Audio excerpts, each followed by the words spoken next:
live with fear, they learn to be apprehensive. Jadi kalau anak-anak hidup dengan ketakutan, ini ditakutin, itu ditakutin, maka mereka itu akan hidup nggak normal, saudara. Ada yang kurang di hidup mereka, nuntut sesuatu. If children live with pity, kalau anak-anak itu hidup dengan direndahkan, ya merasa, aduh aku perlu belas kasihan, aduh aku ini nggak mampu, aduh aku nggak berdaya, maka mereka akan belajar selalu merasa aku ini gagal, aku ini nggak mampu. Kalau anak-anak hidup dengan ejekan, if children live with ridicule, diejek, itu dibully tadi, dilecehkan, maka mereka akan belajar selalu malu, nggak punya rasa percaya diri, begitu. If children live with jealousy, jadi kalau anak-anak hidup papa mama penuh kecemburuan yang membedakan kasih antara kakak dengan adik, they learn to feel envy, maka mereka akan belajar menjadi seseorang yang jahat, ya penuh pembalasan. If children live with shame, jadi kalau diejek, dipermalukan, mereka akan hidup belajar merasa bersalah terus. Nah, ini mulai yang positifnya. If children live with encouragement, dengan dorongan, ya dengan semangat, ya mereka akan belajar percaya diri, confident.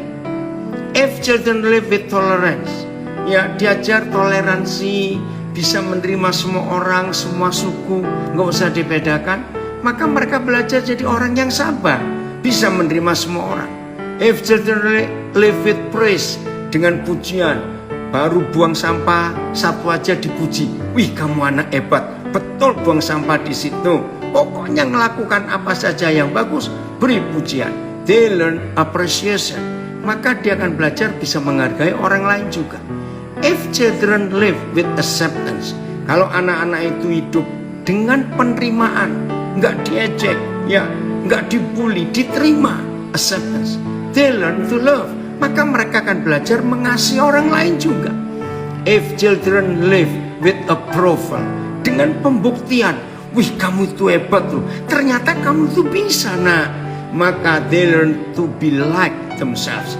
Jadi otomatis anak-anak itu akan sayang, suka kepada dirinya sendiri karena ada bukti. If children live with recognition, dengan pengakuan, ya, dengan penjelasan, ya, mereka they learn it is good to have a goal. Bagus, anak itu punya tujuan dalam hidupnya. If children live with sharing, diajari suka berbagi, papa mama suka berbagi, they learn generosity, maka anak-anak itu punya hati yang murah, suka berbuat baik, menolong orang. Kalau papa mamanya suka berbagi. If children live with honesty, orang tua harus jujur, ya, jangan ngajarin bohong, menipu. They learn truthfulness, maka anak-anak akan belajar tulus hidupnya itu, benar, adil.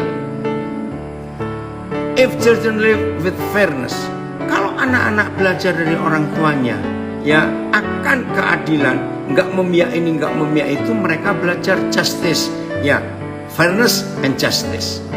If children live with kindness and consideration, kalau anak-anak lihat hidup papa mamanya penuh kebaikan, kindness, consideration, jadi penuh pengertian dengan semua keadaan semua orang, they learn respect, maka anak-anak belajar menghargai dan menghormati.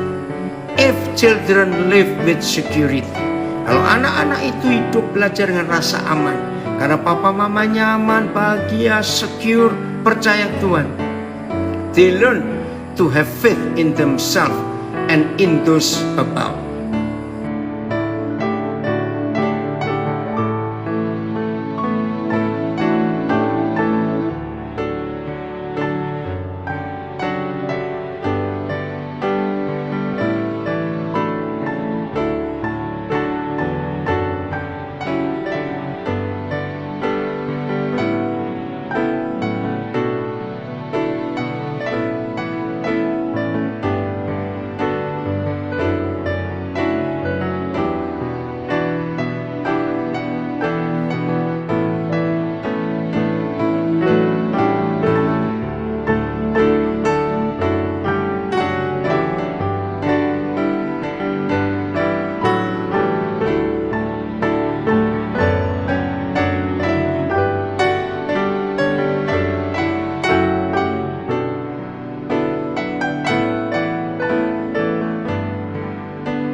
them.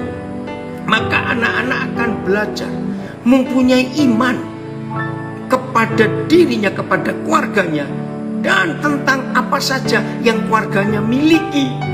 Hebat sekali.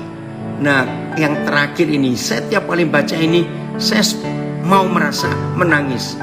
If children live with friendliness, kalau anak-anak hidup dengan persahabatan, rasa kekeluargaan, rasa pertemanan, they learn the world is a nice place in which to live. Wih, keren. Anak-anak yang hidup dengan keramah-tamahan, dengan pertemanan, persahabatan, gak ada permusuhan, gak ada kebencian, maka anak-anak akan belajar.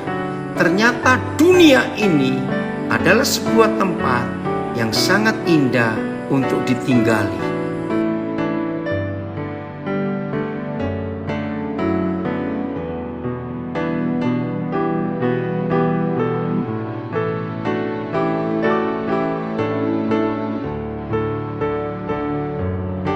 You are special. Jadi sekarang saudara tahu, kita itu jadi orang berharga, spesial.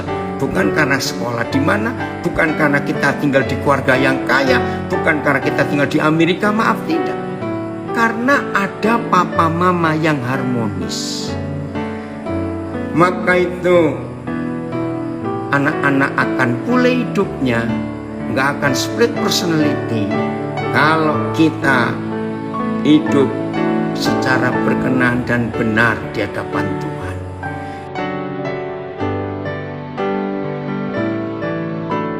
Jadi inilah hidup yang luar biasa, yaitu keluarga yang dipulihkan. Jadi kata kita di ayat 26 Kejadian 1, karena di surga ada papa mama, dan karena ada papa mama, maka dia ciptakan laki-laki dan perempuan. Laki-laki dan perempuan tidak akan jadi papa mama kalau tidak lewat pernikahan. Dan pernikahan jangan dibolak-balik, harus disahkan jadi suami istri dulu, baru jadi papa mama.